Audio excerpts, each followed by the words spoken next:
ओम जय जय जय नमोस्तु नमोस्तु नमोस्तु। नमो रिहंताणं नमो सिद्धाणं नमो ऐर्याणं नमो वज्राणं नमो लवेशवसावणं। मंगलं भगवान् वीरो मंगलं गौतमो गणी मंगलं कुंदकुंदादि जयंधर्मोऽस्तु मंगलं सर्वमंगलमांगल्यं सर्वकल्याणकारिकं प्रधानं सर्वधर्माणां जयनं जयतु शासनं जयनं जयतु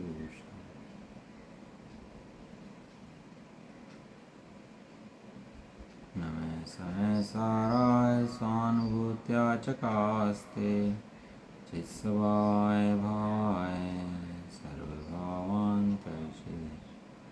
वन्दितु सर्वसिद्धे धूमचर्मणों गतिं पत्ते गच्छामि समय पाहुड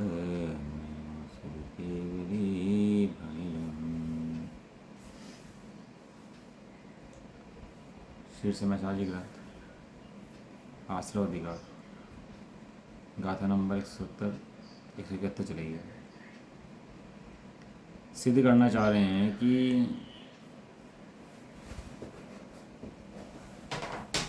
ज्ञानी को जो है वो बंधन नहीं होता, ज्ञानी निराश्रव है, ज्ञानी को आश्रव नहीं है कर्मों का। आश्रव तो कर्मों का ज्ञानी को बहुत है, लेकिन वो जो मूल प्रकृतियाँ, जो मिथ्या की प्रकृतियाँ, संसार की प्रकृतियाँ हैं, घोर पाप की प्रकृतियाँ हैं, उनका आश्रव नहीं है। और वो व्यापार धंधा करता हुआ दिखाई देता है, लेकिन उसको कर्मों का आश्रव नहीं होता। यदि मटर सही छिलका हो और एक मटर से अलग छिलका हो, दोनों छिलकों में कुछ फर्क है कि नहीं है। कोई सब्जी लाया, कोई भी फल लाए, आम लाए, आम सहित छिलका और आम के बिना का छिलका, दोनों में कुछ फर्क है कि नहीं है। आम के बिना का छिलका थोड़ी देर दिखता है छिलका है, ये सूख जाएगा और फेंकने काम आएगा वो। आम का छिलका आम सहित हो तो काम का भी है, लेकिन आम से रहित हो तो फेंकने लायक है। कोई भी हो, दिवाली पे चला देते हैं ना, अनार चला देते हैं और अनार चल गया पूरा पूरा, और बाद में दिख कैसा रहा पूरा पूरा रखा हुआ, अनार दिखाई दे रहा पूरा रखा हुआ। और अनार चलेगा क्या? जो अनार चल चुका है एक बार, वो दोबारा चलेगा नहीं, उसके अंदर चलने की योग्यता ही नहीं है, क्योंकि वो चल चुका है, ख़त्म हो चुका है। चला हुआ कारतूस दोबारा चलेगा? चला हुआ कारतूस, चला हुआ पटाखा, चला हुआ कारतूस ये खाली है, खोखला है। इस तरह ज्ञानी के जो द्रव्यास हैं खोखले हैं। ज्ञानी को राग उत्पन्न कराने में समर्थ नहीं है, ज्ञानी उनसे रागी नहीं होता। ज्ञानी की स्थिति में राग उत्पन्न नहीं करते। क्यों नहीं करते? क्योंकि ज्ञानी उनसे जुड़ता नहीं है। इसलिए ज्ञान स्वभावी आत्मा का क्या काम है कि उन आश्रव से ना जुड़े, वो जो बंद हैं, कर्म के उदय हैं, उनसे ना जुड़े। अभी क्या है कि जो सत्ता में बैठे हुए हैं वे तो उदय में आए नहीं है अभी, लेकिन ज्ञानी क्या है, वर्तमान के उदय में नहीं जुड़ता, तो उसे ये कहने में आता है कि जो बंद उसकी सत्ता में बैठा हुआ है उससे भी नहीं जुड़ता, वो दोनों से रहित है। अब प्रश्न है कि ज्ञानी निराश्रव कैसे होते हैं, उसको तसरूप गाथा कहते हैं। तो सारा जिनागम का वर्णन यहीं से है, सारा जिनागम को सार यहीं पर है कि ज्ञानी को आश्रव नहीं होते। तो ज्ञानी के आश्रव नहीं होते, कैसे नहीं होते, क्यों नहीं होते आश्रव ज्ञानी के? वही क्रियाएं एक व्यक्ति कर रहा है, वही क्रियाएं वे कर रहा है, तो उसको आश्रवादी क्यों नहीं बरत रहे हैं, उसके बारे में बात बता रहे हैं। देखो, चहुवीय अणेय भेयम बंदन्तेणाण दंसन गुणे समय समय जमातेण अवंदतो तीणाणी दु जमहादु जहन्नादो नाणगुणादो पुणो विपरीणंदी अन्नतम नाणगुणो तेण दुसो बंधगो भणिदो चौविधाश्रव समय समजु ज्ञान दर्शन गुण ही से बहुवेद बांधे कर्म इससे ज्ञानी बंधक नाई है। जो ज्ञान गुण की जगन्यता में वर्तता गुण ज्ञान का फिर प्रणमता अन्य रूप जो उसी से बंधक कहा। गाथा नंबर 70 थानी का। अब यह प्रश्न होता है कि ज्ञानी निराश्रव कैसे है, उसके तसु गाथा कहते हैं। गाथार्थ क्योंकि 4 प्रकार का द्रव्याश्रय, 4 प्रकार का द्रव्याश्रय कौन सा होता है 4 प्रकार का द्रव्याश्रय? जो भी पहले बताया था ना, मिथ्यात, अवृत्ति, कषाय और योग, ये 4 प्रकार का लेता ना उसके अंदर चतुर्विधा, और परमात्मा को कषाय में कवर कर लेता उसको, है ना, इसलिए चतुर्विध। 4 प्रकार के द्रव्याश्रय ज्ञान दर्शन गुणों के द्वारा समय समय पर अनेक प्रकार का कर्म बांधते हैं। ज्ञान दर्शन गुण कर्म बांधते हैं क्या? कि ज्ञान दर्शन गुण के द्वारा कर्म नहीं बनते, ज्ञान दर्शन गुणों के हीन परिणाम तो कर्म बनता है। ज्ञान दर्शन तो यदि केवल ज्ञान बन जाए जीव को तो कर्म बनेंगे क्या? उसके बाद कर्म आएंगे क्या उसके बाद? यदि केवल ज्ञान केवल दर्शन हो जाए तो उसको बंधन नहीं होता, लेकिन हीन गुणों के अंदर उसको कर्म का बंधन होता है। वहाँ पर जब हीन परिणाम होता है गुणों का, तो कर्मों के बंधन का हीन परिणाम है, उसकी मिथ्या मान्यताएं नहीं है। यहाँ सिद्ध करना चाह रहे कि ज्ञानी निराश्रय क्यों है? क्योंकि कर्म का बंधन ज्ञानी नहीं कर रहा, कर्म का बंधन ज्ञानी नहीं कर रहा। कहीं पर कोई मृत्यु हो जाए ना, कि किसी ने व्यक्ति को मारा और तो केस चलता है कोर्ट के अंदर पूरा। अब कोर्ट के अंदर क्या सिद्ध करते हैं कि इस व्यक्ति ने इस व्यक्ति को क्यों मारा? भाई मारा है तो बात ठीक है, इसने गोली मार दी, डिफेंस में मारा है, दूसरे की रक्षा के लिए मारा है, अपनी रक्षा के लिए मारा है, इसको मारने आ रहा था इसलिए मारा है, वो सारी परीक्षा वहाँ पर होती कि नहीं होती कोर्ट के अंदर? और न्यायालय किसे बैठे हैं और वहाँ चेक करते हैं, यदि इसे इंटेंशनली मारा है तो धाराएं अलग हैं, और डिफेंस में मारा है तो धाराएं अलग हैं उसकी। हाँ, धाराओं में फर्क है दोनों की, धाराओं में फर्क नहीं है, उसके जो अपराध के जो फल है उसमें फर्क है। एक को इनाम मिल जाए और एक को फांसी लग जाए, एक ही मारने पर। देखो कैसे कमाल है। आतंकवादी सबको मार रहा था, इसने उठाया आतंकवादी की, मारा, बंदूक लिया, आतंकवादी मार दिया। मतलब इनाम मिलेगा कि इसको फांसी मिलेगी? फांसी नहीं मिलेगी, आतंकवादी को मारने पर उसको इनाम मिलेगा कि वो आतंकवादी सबको मार रहा था। और बाई चांस वो खुद ही आतंकवादी और सबको मार रहा हो तो क्या मिलेगा? उसको फांसी मिलेगी। क्यों? क्योंकि उसकी इंटेंशन में फ़र्क है, अभिप्राय में फ़र्क है, मूल अभिप्राय। यहाँ ज्ञानी का अभिप्राय क्या है कि ज्ञानी का अभिप्राय यहाँ ज्ञान दर्शन गुण की आराधना, अपने आत्मिक साधना है। बाकी उसके बाद भी वो जो मार रहा है बाहर में, वो उसको मारना नहीं कहते, वो तो इनाम की दशा है।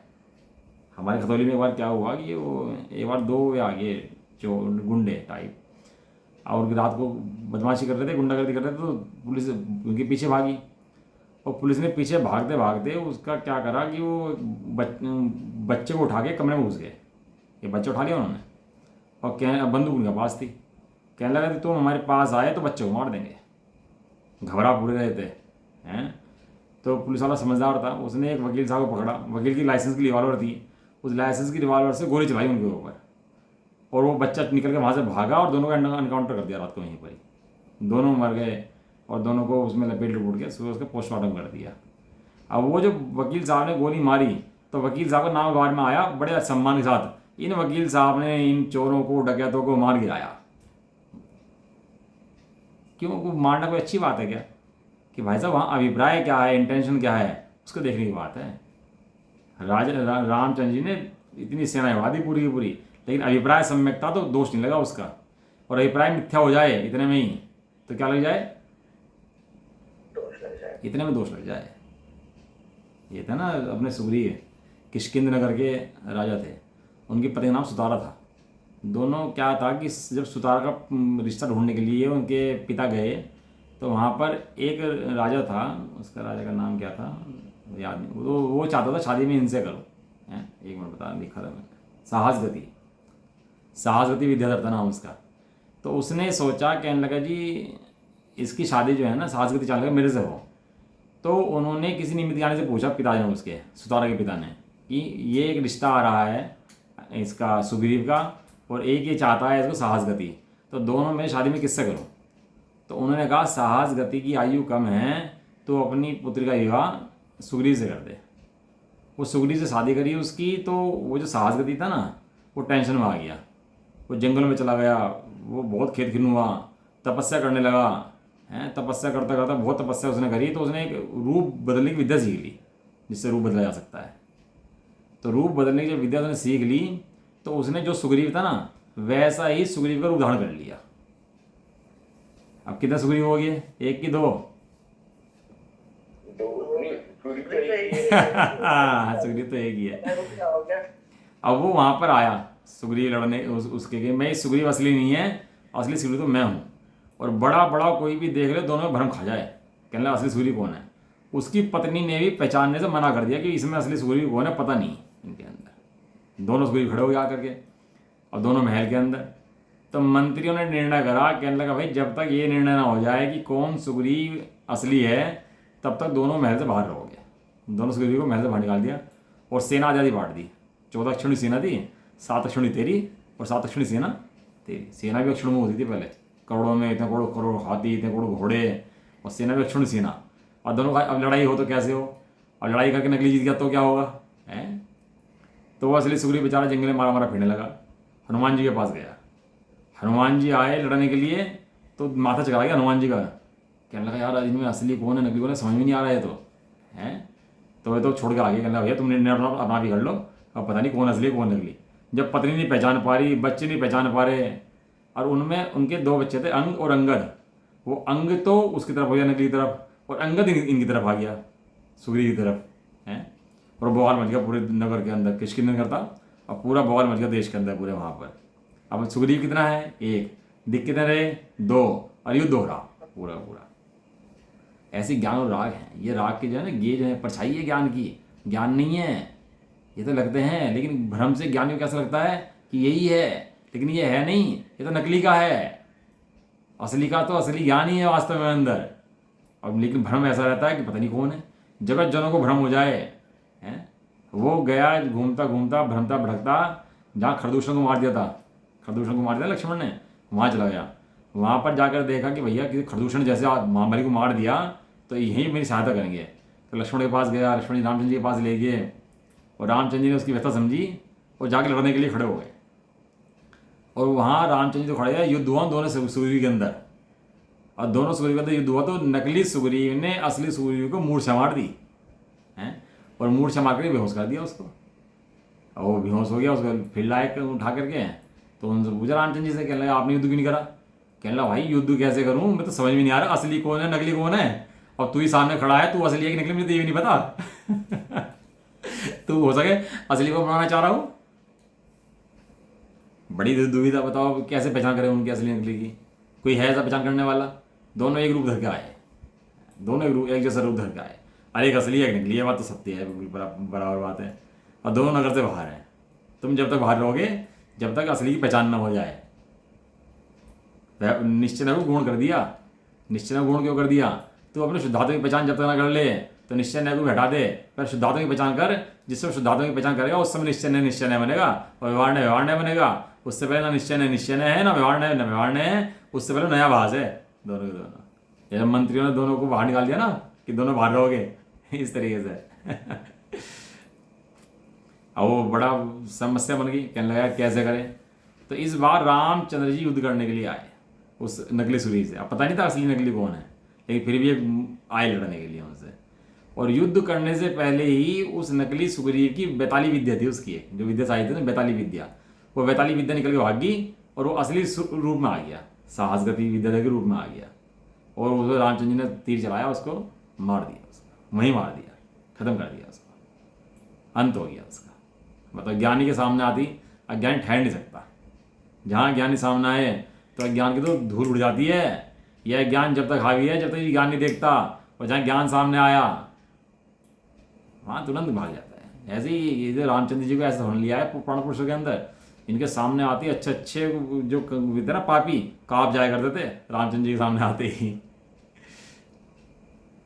बलभद्र के जी थे भैया, गजब जी थे। तो ऐसे ही ज्ञानी है, ज्ञानी के अंदर ज्ञानी निराश्रय क्यों है, क्योंकि पहचानता है। किसे पहचानता है, असली नकली को पहचानता है। नकली क्या है कि रागादि भाव क्या है, नकली हैं, और असली क्या है तेरा ज्ञान स्वभाव जो है असली है। अज्ञानी लुट जाता है किसमें, इन अज्ञान भावों में, गेयों में, पुद्गल में, पर संपत्ति में, पर द्रव्य में। क्या होता है वो लूट जाता है। लेकिन जो ज्ञानी होता है वो अपनी ज्ञान वस्तु में सावधान रहता है, लूटता नहीं है। लालच बुरी बला है, लोभ पाप का बाप है, ये सब है ना। ये क्या है, लालची है, किसका, परद्रव्य का। लालची अच्छी चीज़ होती है, बुरी चीज़ होती है। लालच करता है, लालची करता क्या है, पर वस्तु को भोग सकता नहीं, हिला सकता नहीं, बस लालच करता रहता है देख देख करके। तो लालच करता दुखी रहता है कि सुखी रहता है? जो लालची व्यक्ति होता है, इस पे मेरे से ज़्यादा है, इसने मेरे से ज़्यादा बड़ा बना लिया, हम दोनों साथ में पढ़े थे, ये बहुत बड़ा बन गया है, ये तो बड़े नेता हैं, ये तो बड़े मंत्री हैं, मैं क्यों नहीं बन पाता, ये तो बड़े सेठ हैं, मैं क्यों नहीं बन पाता, काश धन मेरे पास भी होता। तो कर्मोदय पढ़ लेना तो और खेत गिनता होती है इसको, कहने लगा यार कर्मोदय बदकाश मेरा कर्मोदय भी अच्छा हो जाता, मैं भी ऐसा बन जाता है, और खेत गिन होता रहता है, पर द्रव्य में ललचाता रहता है। लालच जो है ना इसको दुखी करता रहता है। लालच है, मोह है, मिथ्यात्व है लालच जो है। क्योंकि 4 प्रकार के द्रव्य आश्रव ज्ञान दर्शन गुणों के द्वारा समय समय पर अनेक प्रकार के कर्म बांधते हैं उससे ज्ञानी को खेद नहीं है, ज्ञानी अंदर से निर्भर है। ज्ञान दर्शन का हीन परिणमन भी ज्ञानी को हीन नहीं करता, क्योंकि ज्ञानी जानता है पूर्ण संपूर्ण हूँ, ये इसका ज्ञान दर्शन का हीन परिणमन हो, ये मेरा परिणमन हीन नहीं है। ज्ञान दर्शन का हीन परिणमन मति शुद्धांग की अवस्था है, और ज्ञान गुण का पूर्ण परिणमन केवल ज्ञान की अवस्था है। लेकिन मेरा परिणमन ना हीन है ना पूर्ण है, मैं तो सदा पूर्ण हूँ। मैं क्या हूँ? सदा पूर्ण हूँ, अभी इस अवस्था में सदा पूर्ण हूँ। अब कर्म बनते हैं वो ठीक है, लेकिन वो किससे बनते हैं? वो ज्ञान दर्शन हीन परिणाम करते हैं तो बन जाते तो बन जाए, लेकिन मेरी सत्ता के अंदर उनका प्रवेश है नहीं, मेरी सत्ता में आते है नहीं ऐसा। इसलिए ज्ञानी तो अबंध है, हीन परिणाम भी उसको बंधन करने में समर्थ नहीं है, क्योंकि अंतरंग से वो जानता है कि मैं तो परिपूर्ण हूँ, तो इसे वो कर्म का बंध उसको होता ही नहीं है। टीका, पहले ज्ञानी को आश्रव भाव की भावना के अभिप्राय के अभाव के कारण निराश्रव ही है, वो परद्रव्य के आश्रव की भावना नहीं भाता, इसलिए क्या है? निराश्रव ही है। अब छेड़ा लगे अंदर पढ़ना, आश्रव अधिक भावना का क्या उन्होंने लाइन लिखी है उसके अंदर, छेड़ा लगे अंदर। परंतु जो उसे भी द्रव्य प्रत्यय प्रति समय अन्य प्रकार पुस्तक बांधते हैं, वहाँ ज्ञान गुण का परिणमन ही कारण है। ज्ञान गुण का परिणमन, ज्ञान का हीन परिणमन कारण है। क्या नीचे की अवस्था में बनता है ना, जब केवल ज्ञान हो जाएगा तब जीव को घाते कर्म नहीं बनेंगे, ना ज्ञानावरणी बनेगा, ना दर्शनावरणी बनेगा, ना अंतराय बनेगा। लेकिन 13 उनसान से पहले जब तक जीव छद्मस अवस्था में है तब तक ज्ञानावरणी बनेगा, दर्शनावरणी बनेगा और अंतराय कर्म भी बनेगा उसको। उसके आने का कारण जो है ना, वो उसके आने का कारण जीव का मिथ्यात्व नहीं है, उसके आने का कारण जीव का जो ज्ञान दर्शन का हीन परिणाम है वो है। यहाँ ये दिखा रहे कारण बदल गया, उसका पूरा का पूरा कारण चेंज हो गया ऐसा। देखो इसकी जैसे लगी टीका, पेज नंबर 428। अब सम्यक ज्ञानी जीव निराश्रव कैसे, ऐसा पूछते हैं। समदृष्टि जीव होते हैं, सम्यक ज्ञानी जीव होते हैं, जो जानते हैं, ज्ञान स्वरूप जानते हैं, वो निराश्रव कैसे हो जाते हैं? तो पूछते हैं तात्पर्यवती टीका, चहु भी यह शब्द बहुवचन होने पर इसे प्राकृत व्याकरण के लक्षण बल से ह्रस्व बना है। चहु भी है भेय। 4 प्रकार के मूल प्रत्यय ज्ञानवर्णादि भेद रूप अनेक कर्मों को करते हैं। 4 वाले मूल प्रत्यय जो हैं, ज्ञान, मिथ्यात, अविरति, कषाय और योग, अनेक कर्मों करते हैं। किसके कर्मों को करते हैं? ज्ञान दर्शन गुणों के द्वारा कर्मों को करते हैं।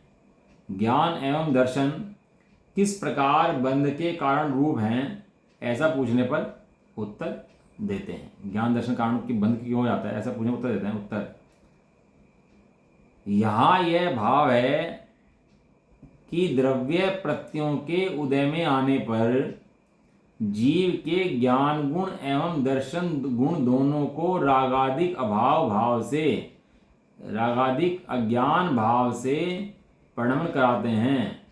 तब रागादि अज्ञान भाव रूप परिणमित ज्ञान एवं दर्शन दोनों गुण बंध के कारण होते हैं, किंतु वस्तुतः रागादि अज्ञान भाव से परिणत ज्ञान एवं दर्शन दोनों गुणों को अज्ञान ही कहा जाता है। देखो अज्ञान के 2 भेद लिखे हैं यहाँ पर, एक मिथ्यात सहित अज्ञान, एक मिथ्यात बिना का अज्ञान। कितने भेद लिए? 2 भेद, मिथ्यात सहित का ज्ञान और मिथ्यात बिना का ज्ञान। शिवभूति महाराज को अज्ञान था, अपना नाम भी नहीं जानते थे मेरा नाम क्या है, लेकिन मिथ्यात रहित अज्ञान था। और एक 11 अंग 9 पुर का पाठी, बहुत तेज दिमाग, श्वास पढ़ता हो, खूब पढ़ा देता हो, दुनिया चला देता हो, हैं, बहुत क्षम बहुत तेज हो, वो कौन है? वो मिथ्यात सहित उसका ज्ञान है। ज्ञान नहीं कह रहे, क्योंकि वो कितने बड़ा ज्ञानी बन जाए, यदि मिथ्यात सत्ता में बैठा है तो हमेशा ज्ञानी है, वो हमेशा अज्ञानी। हाँ, और मिथ्यात ना हो तो उस कम ज्ञान हो तो ज्ञान नहीं कहते, सम्यक ज्ञान कहते हैं। और चारित्र ना हो तो मिथ्या चारित्र नहीं कहते, अचारित्र कहते हैं। समझ में आया? मूल कहाँ से चलती है गाड़ी? मूल चलती है मिथ्यात से। मूल चलती है मिथ्यात से। हवा ठंडी आ रही, हवा गर्म आ रही, कहाँ से आ रही? कि ये बताओ परवा है कि पछुआ है भाई? परवा है तो ठंडी आएगी, और पछुआ है तो गर्म आएगी। लेकिन अब ये परवा पछुआ क्या होती है कि आ कहाँ से रही है? किस पहाड़ से टच होकर के आ रही है? ठंडे पहाड़ से टच होकर आएगी तो ठंडी आएगी, और गर्म पहाड़ से टच होकर आएगी तो गर्म आएगी।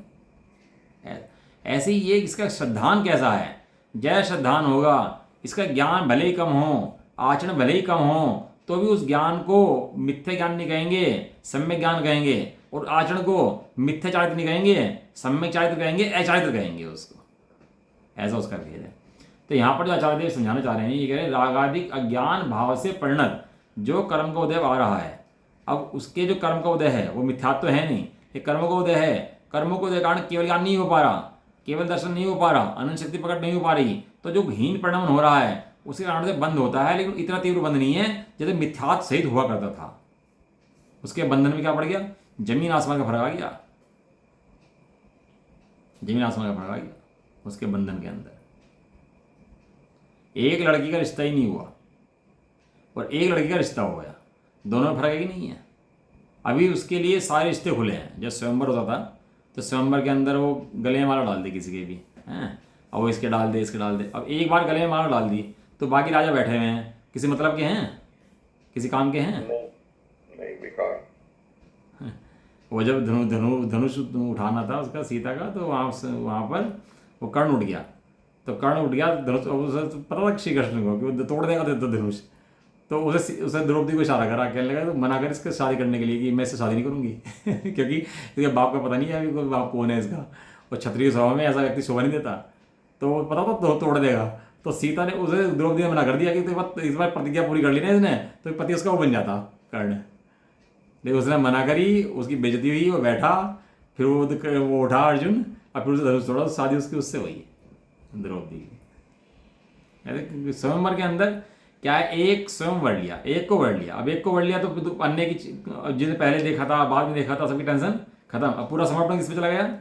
फुल समर्पण। जिसे चुना उसके ऊपर पूरा समर्पण चला गया। ऐसे यहाँ पर जीव भैया अज्ञान राग आदि को चुनता है तो उनको समर्पण देता है, और ज्ञान स्वभाव को चुनता है तो उसको समर्पण देता है, और जैसा समर्पण देता है वैसे फल पाता है। जैसा समर्पण देता है हाँ, यदि कर्ण के साथ शादी करती तो दुर्योधन के साथ सेवा करती होती, दुर्योधन के साथ कैसे खेमे में रहती। लेकिन अर्जुन शादी करी तो पांडव खेमे में रही। कितना फर्क, एक खेमा दुर्योधन ले जाए और एक खेमा उसको आर्यनगर ले जाए, कितना फर्क दोनों के अंदर। ऐसे ही तू जीव चैतन्य के वरमाला करता है कि इस पर पुद्गलों की पर राग भाव की वरमाला करता है? दोनों में फर्क है। जहां उसने एक को स्वीकार करा बाकी की नास्ती बिना कहे हो गई। श्रद्धा का लक्षण है एक को स्वीकार करती है और बाकी की नास्ती के लिए कहना नहीं पड़ता। श्रद्धा क्या करती है? एक को स्वीकार करती है और बाकी की नास्ती के लिए कहना नहीं पड़ता। एक की अस्थि में ही बाकी सबकी नास्ती हो जाती है। एक की अस्थि में ही बाकी सबकी नास्ती हो जाती है। जहां उसने एक ज्ञान स्वभाव को स्वीकार करा वहां पर बाकी सब पुद्गलों की, पर्यायों की, पर द्रव्य की, इनकी सबकी नास्ती स्वयं हो जाती है। एक एक को कह के नास्ती नहीं करनी पड़ती, तो अपनी स्वीकृति कर बस अब वो वरमाला घेर दे। अब उसका वर्णन चले, ये फलाने नगर के राजा हैं, ये फलाने नगर के राजा हैं। अगर सुन ले ना तो कुशील है। अब मुझे बाकी किसी से कोई मतलब नहीं है। ऐसी श्रद्धान के अंदर अपने अब मुझे शुद्धात्मा मिल गया है। अब प्रश्न आया था ना उसके अंदर, कोशो शुद्धात्मति चेत, वो शुद्धात्मा कैसा है उसका वर्णन करेंगे। और अचानक कुंदन नगर में बैठकर क्या कर रहे? राजा महाराजाओं ने जो काम नहीं करा वे काम कर रहे हैं। राजाओं ने काम नहीं कर पाए, अरे महाराज हैं, ये महाराज जंगलों में बैठ के काम कर रहे हैं। महाराजा क्यों हैं? क्योंकि राजा शुद्धात्मा नहीं देख रहा, महाराजा शुद्धात्मा देख भी रहे और दिखा भी रहे, इसलिए महाराजा हैं। महाराज है कि नहीं है? मुनिराज है, महाराज है। अज्ञान में भाव से परिणत होते हैं, वो तो अज्ञान में भाव कौन सा अज्ञान भाव है? ये मिथ्यात रहित का ज्ञान भाव है जिसमें मिथ्यात नहीं है। लेकिन उसके बाद भी जो जितना राग आदि है, जितना ज्ञान गुण का हीन परिणामन है वो बंध का ही कारण है, वो उतना ही हीन परिणाम से उतना ही बंद होता है, लेकिन वो बंद टिकने वाला नहीं है, बंद हट जाने वाला है वो अति शीघ्र ही, ऐसा बंधन है वो। और मिथ्या सहित का बंधन दृढ़ बंधन है। तो कह रहे रागादि ज्ञान भाव से पढ़ना, जो ज्ञान दर्शन गुणों का ज्ञान कहा जाता है, ऐसे ही कोई जिन इस प्रकार पठानरी पढ़ते हैं, क्योंकि प्रति समय प्रत्यय करता है, प्रति समय आश्रव के करता आश्रव हैं, ज्ञान दर्शन गुण को रागादिक अज्ञान भाव रूप परिणत करके नवीन कर्मों को उत्पन्न करते हैं। ये कह रहे हैं ज्ञान, इन कर्मों का काम क्या है? ज्ञानावरणीय काम ज्ञान को ढकना, दर्शन काम दर्शन को ढकना, अंतराय काम शक्ति को प्रकट न होने देना, ये उन गुणों का काम है। और ये उनको ढके रखते हैं, तो उनको ढके रखने से उसको नए नए कर्मों का बंध उसके कारण होता रहता है। जब जीव श्रेणी मानता है और उसके कर्मों की छपना करता है, छपना करके उसके बाद वो जब कर्मों का भाव कर देता है सबका, तो केवल ज्ञान केवल दर्शन अनंत सुख वीर्य उसके पकड़ हो जाते हैं। उपशम श्रेणी मान लेना तो उपशम श्रेणी से फिर गिरता है, फिर छप श्रेणी मानता है। और जीवन में उपशम श्रेणी ज़्यादा से ज़्यादा 4 बार मान सकता है, बस 4-5 ही बार अगर मानेगा तो छपक श्रेणी ही मानेगा, तो उसके बाद उपशम श्रेणी मानती नहीं है। ऐसा इस कारण से भेदज्ञानी बंधक नहीं है। भेदज्ञानी बंधक क्यों नहीं है?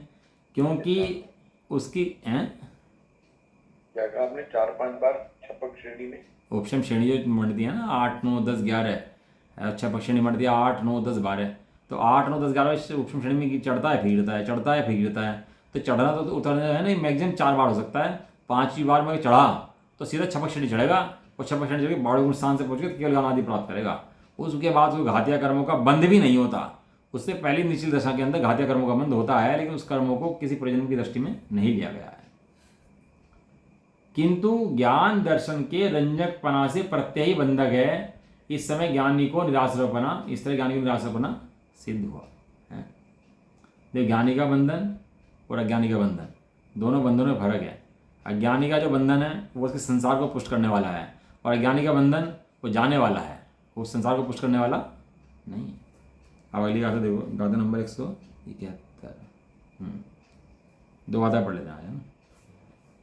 अब यह प्रश्न होता है कि ज्ञान गुण का परिणामन बंध का कारण कैसे है। अब तुमने क्या दिया, ज्ञान गुण का परिणामन जो हीन परिणामन है उससे बंधन होता है, तो बंध कैसे होता है उसकी उत्तर गाते कहते हैं। जो हीन शब्द है ना, बार हीन परिणामन जो मैं बार शब्द कह रहा हूँ, जबकि आचार्य देख रहे हैं ज्ञान परिणामन, तो हीन शब्द अब आएगा इसके अंदर, गाथा के अंदर। जघन्य परिणाम बोलते हैं इसको, हीन परिणाम को, एक ही बात है। गाथा, क्योंकि ज्ञान गुण जघन्य ज्ञान गुण के कारण फिर से भी अन्य रूप से परिणाम करता है, इसलिए वह ज्ञान गुण कर्मों का बंधक कहा जाता है। तो क्या है, केवल ज्ञान तो सदाकाल एक रूप परिणाम करता है। केवल ज्ञान करते हीन दिखता है क्या? केवल ज्ञान कम बढ़ता है क्या? हैं, अभी आज भगवान को केवल ज्ञान हुआ, तो मायू भगवान को केवल ज्ञान हुआ, तो मायू भगवान को बाद में केवल ज्ञान हुआ, तो दोनों के केवल ज्ञान में डिफरेंस है क्या? आज भगवान की हाइट इतनी थी, आज भगवान की हाइट छोटी थी, दोनों के केवल ज्ञान में फर्क है क्या? नहीं, दोनों के केवल ज्ञान में कोई फर्क नहीं है। अब वो अनंत काल पहले हुए हों, अनादिकाल पहले कोई तीर्थंकर हुए हों, मोक्ष गए हों, आज गए हों, अनंत काल बाद जाएंगे, उनके ज्ञान में कुछ फर्क है क्या? सबके केवल ज्ञान में केवल ज्ञान सदाकाल एक सा कंटिन्यू एक धारा प्रवाह चलता है। जैसे अपना अंदर का ज्ञान चलता है त्रिकाल सदा शुद्ध, ऐसे ही केवल ज्ञान प्रकट होगा सदा शुद्ध चलता रहता है, उसमें हीनदिकता नहीं होती। जैसे केवल ज्ञान में हीनदिकता नहीं है, ऐसे ही अपने स्वभाव के अंदर हीनदिकता नहीं है। समझ में आया? लेकिन होता क्या है, जो मति ज्ञान शुद्ध ज्ञान है ना, छदमस्त के जो ज्ञान है, ये घटते बढ़ते रहते हैं। कभी किसी को जानते हैं, कभी किसी को जानते हैं, विषय बदलते रहते हैं, उपयोग बदलता रहता है। तो ये उपयोग का जो बदलना है, यही जो यौवन की चपलाई ताते हैं आश्रव। यौवन की चपलाई जो है, मन का, वचन का, काया का जो योग है, स्पंदन है, यही आश्रव है। अब देखो, ज्ञानी को कहेंगे आश्रव नहीं है, और अज्ञानी को कहेंगे आश्रव है। काम दोनों के एक ही हो रहे हो, मन वचन काया क्रिया हो रही हो, ज्ञान उनका हीन परिणामन हो रहा हो, सब हो रहा हो, तो भी दोनों को साथ बैठा दो, तो ज्ञानी के आश्रव नहीं है और अज्ञानी के आश्रव हैं। क्यों? क्योंकि ज्ञानी जानता है मैं शुद्धात्मा हूँ, और अज्ञानी ये नहीं जानता मैं शुद्धात्मा हूँ। अज्ञानी कर्मों का कर्ता बनता है, ज्ञानी कर्मों का कर्ता नहीं बनता। उसके बाद भी कह रहे कि कर्म तो बनते हैं, कर्मयोग की भाषा में कहो तो हाँ, तो कर्म तो बनते हैं, वो बात ठीक है, लेकिन क्यों बनते हैं उसके बाद भी कर्म? उसको कि अभी केवल ज्ञान नहीं हुआ इसलिए बनते हैं, ये कहना चाह रहे हैं। ज्ञान गुण पूर्णता को प्राप्त नहीं हुआ इसलिए कर्म उसको बनते रहते हैं। इसलिए वह ज्ञान गुण कर्म का बंधन कहा गया है। टीका, जब तक ज्ञान गुण का जघन्य भाव है, छायापशमी भाव है, छायापशमी को ये मतलब ओदेक तो नहीं कह सकते, क्योंकि ज्ञान गुण का छायापशमी भाव प्रकट हो जाता है उसके सम्मिलित ज्ञान की दशा में ना, तो छायापशमी भाव होता है। ओदय का ज्ञान तो मिथ्यादृष्टि को होता है ना। छायापशमी की भाव है, छायापशमी भाव में कर्मों के घटने बढ़ने से घटता बढ़ता है, इसे कहते हैं क्षयोपशम। क्षयोपशम मैंने कुछ का क्षय कुछ का उपशम। अभी हमें इंद्रिया मिली नहीं है पूर्ण है, अभी एक इंद्रिय बन जाए तो ज्ञान घट जाएगा ना, अब एक इंद्रिया पंचेंद्रिय बन जाए तो ज्ञान बढ़ जाएगा ना। वो किससे संपर्क है उसका? उसका संपर्क कर्मों से है, और इसी बीच में ज्ञानी अपने ज्ञान को पकड़ लेता है, तो कर्मों से रहित ज्ञान को पकड़ने से उसे केवल ज्ञान प्राप्त हो जाता है। जब तक वह ज्ञान गुण अंतर्मुहूर्त में विपरिणाम को प्राप्त होता है, अंतर्मुहूर्त के लिए अपने परिणाम को प्राप्त होता है, पुनः पुनः उसका अन्य रूप परिणमन होता है, वह ज्ञान गुण का जघन्य भाव से परिणमन यथा क्या चारित्र अवस्था के नीचे असंभावी राग का सद्भाव होने से बंध का कारण ही है। उसका बंध है यथा क्या चाहते मैंने, जो अरहंतों को होता है यथा क्या चालित होता है। सम्यक दृष्टि कौन सा चालित होता है? स्वरूपाचरण चारित्र, इसको बोलते हैं सम्यक्ता चरण चारित्र। बाद में फिर बीच में गुणस्थान बढ़ते हैं तो चारित्र दशा बढ़ जाती है, और लास्ट में चालित होता है उस यथा क्या चालित होता है। और यथा क्या चालित जब होता है तो जीव सर्वथा निर्बंध है, उसके बाद पूर्ण निर्मल दशा का नाम यथार्थ चारित्र है। भावार्थ, और ये अंतर्मुहूर्त में बदल जाता है, क्या है ना, अंतर्मुहूर्त में बदलता रहता है और अन्य अन्य परिणाम होता है। अंतर्मुहूर्त में कभी शुभ परिणाम होगा, अशुभ परिणाम होगा, ये परिणाम मन वचन काय क्रियाएं सब बदलती रहती हैं। ये तो तेज से परिणाम बदलना जो इसका होता है ना, यही बंध का मूल कारण है। भावार्थ, छायोपशमिक ज्ञान एक गे पर अंतर्मूर्ति ठहरता है। जो छायोपशमिक ज्ञान है, एक गे यदि को विधि विषय बनाएगा तो लगातार एक गे को विषय नहीं बना सकता। आप टीवी देखो, कुछ भी मोबाइल देखो, एक अंतर्मूर्त से आप देख नहीं सकते, और एक अंतर्मूर्त का असंख्यात भेद होते हैं। क्षण क्षण में उपयोग बदलता है, क्षण क्षण में उपयोग बदलता है। कभी देखेगा फिर नया विषय आ जाएगा, फिर नया विषय आ जाएगा, फिर नया विषय आ जाएगा। वो छायोपशम ज्ञान क्या होता है? वो बदलता रहता है, बदलता रहता है, बदलता रहता है, और इस जीव को बदलने में मजा आता है। इसका संस्कार क्या पड़ा हुआ है अनादिकाल से? बदलने का। जब बदलता है तो इसको मजा आता है, तो सदाकाल बदलने की कोशिश करता रहता है, और जब बदलते हैं गे तो इसको मजा आता है। ये अब क्या करता है साधन? गे तो बदलता है, ज्ञान में तो बदलने की व्यवस्था है ही नहीं, तो जीव को आनंद बाहर से क्यों आता है? गे को बदलता है। इसको कहते हैं गे लुब्ध। क्या बोलते हैं शब्द को? गे लुब्ध अज्ञानी प्राणी, स्वानुभूति बिन दुखी अज्ञानी। गे में लुब्ध है, गे में लुब्ध स्वानुभूति नहीं करता, सदाकाल गे जो ज्ञान के अंदर गे बनते हैं उनके परिणाम को सुख दुख का करता मानता रहता है, ज्ञान को सुख का करता नहीं मानता, और पर गे जो परिणाम उसकी दृष्टि को दुख का करता नहीं मानता। अंतर्मुख ठहरता है। ये जो बदलाव इसका है ना, ये इसके दुख का कारण है। पहले दुख का कारण इसका है कि इसको अपने स्वभाव का ज्ञान नहीं हो पा रहा, सबसे पहला दुख। दूसरा दुख कौन सा है? कि वो जो गे बदल रहे हैं ना, उस गेयों के बदलने वो बदलते रहते हैं, तो दूसरा दुख। और तीसरा दुख कौन सा है? कि स्वभाव में टिक नहीं पाता, उसका दुख। तीन दुख हैं, श्रद्धा का, ज्ञान का, चारित्र का। फिर वह अवश्य ही अन्य गे को अवलंबन लेता है, स्वरूप में भी वह अंतर्मुहूर्त टिक पाता है। यदि नीचे की अवस्था में मुनि भी हों, यदि अपने स्वरूप में टिक पाएँ तो कितना टिक पाएंगे? ज़्यादा से ज़्यादा अंतर्मुहूर्त काल। अंतर्मुहूर्त के भी संख्यात भेद होते हैं, थोड़ा सा टिक जाए तो बहुत बड़ी बात है। फिर वह विपरिणाम को प्राप्त हो जाता है, विपरिणाम माने बदल जाता है। इसलिए ऐसा अनुमान भी हो सकता है कि सम्यक दृष्टि आत्मा सविकल्प दशा में हो या निर्विकल्प अनुभव दशा में हो। सम्यक दृष्टि होता है ना, या तो अनुभव कर रहा होगा या बाहर में होगा। बाहर में होगा तो शुभ होगा या अशुभ होगा, या अनुभव में होगा। तीन ही दशाएं जीव की हैं, चौथी दशा तो कोई जीव की है नहीं, है ना। तो निर्विकल्प अनुदशा में उसे, और देखो इन तीनों के अंदर सबसे पहले जीव शुद्धात्म अनुभूति करता है क्षण मात्र की, सेकंड की चौथाई भाग, इतना बताया भाई साहब ने। इतनी अनुभूति मात्र होती है। उतनी अनुभूति करने के बाद उसका अशुभ घट जाता है, शुभ बढ़ जाता है।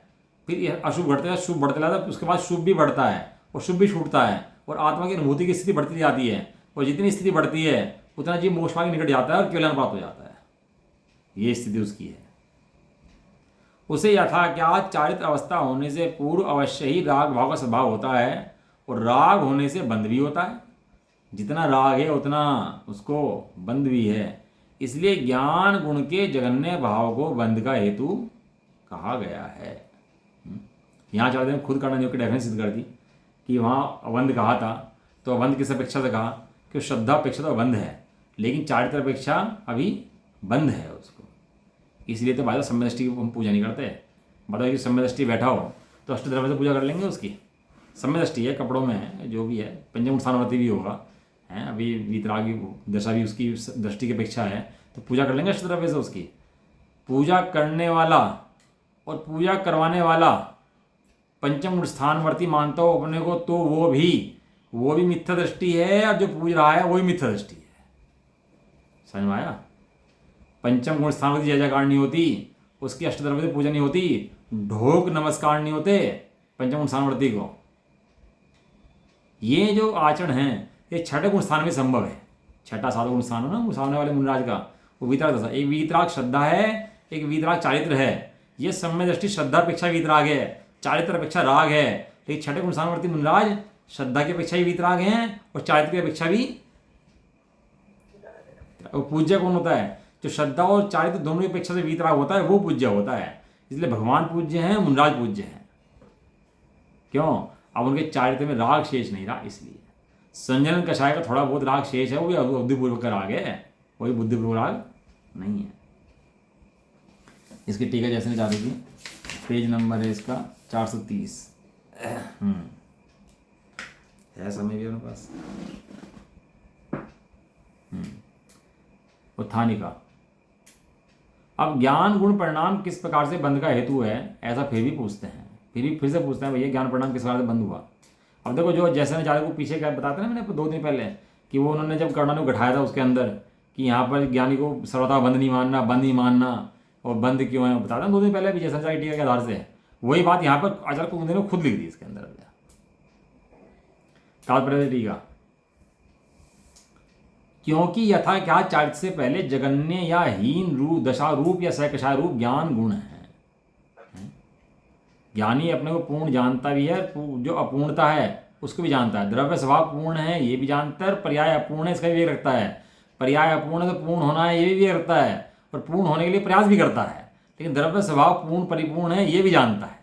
दोनों काम करता है ज्ञानी। कैसा ज्ञानी होता है वो सोच के देखना आप। उसी कारण से ज्ञान गुण जघन्य रूपी होने से जीव निर्विकल्प समाधि में अंतर्मूढ़ से अधिक काल तक ठहर नहीं रह सकता है। इस कारण अन्य सविकल्प पर्याय रूप परिणमन करता है। यह सविकल्प अवस्था कषाय भाव होने से अथवा उस सविकल्प भाव से ज्ञान गुण का बंधक कहा जाता है। ज्ञान गुण बंधा क्यों है? ज्ञान गुण के बंधने में कर्मों की दिक्कत नहीं है। ये नहीं करे कर्म कारण बंधा, क्या करे? ज्ञान गुण स्वयं ज्ञान गुण के हीन परिणमन से बंधा। तो ज्ञान गुण हीन परिणमन क्यों हो रहा है? कर्म कारण से नहीं हो रहा, स्वयं अपनी कमी से हो रहा है। अथवा द्वितीय व्याख्यान यह कहते हैं, एक व्याख्यान और देते हैं इसका, कि जगन्य का क्या अर्थ है? जगन्य से अर्थात मिथ्या दृष्टि के ज्ञान गुण से काल लब्धिवश सम्यक्त की प्राप्ति होने पर ज्ञान गुण मिथ्यात्व को छोड़कर अन्य पन्ने को या सम्यक दृष्टि पन्ने को परिणमन करता है। इस कारण से ज्ञान गुण को अथवा ज्ञान गुण परिणमन परिणत जीव को बंधक कहा जाता है, ऐसा आशय है। ये कह रहे हैं कि जघन्य क्यों कहा तुमने उस ज्ञान गुण को? जघन्य परिणमन मिथ्या दृष्टि की अपेक्षा नहीं कह रहे।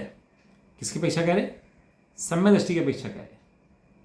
वही मिथ्या दृष्टि जीव मिथ्यात्व को छोड़कर जब ज्ञान रूप परिणमन करता है, अपने ज्ञान जानता है, तो ऐसा ज्ञान जानने अनुभव करने मात्र से केवल ज्ञान पकड़ नहीं हो पाता, लेकिन वो अपने को पूर्ण जान लेता है। पर्याय में अपूर्णता रहती है, जो पर्याय की अपूर्णता है ज्ञान की दर्शन की, वो जो अपूर्णता है वो बंध का ही कारण है।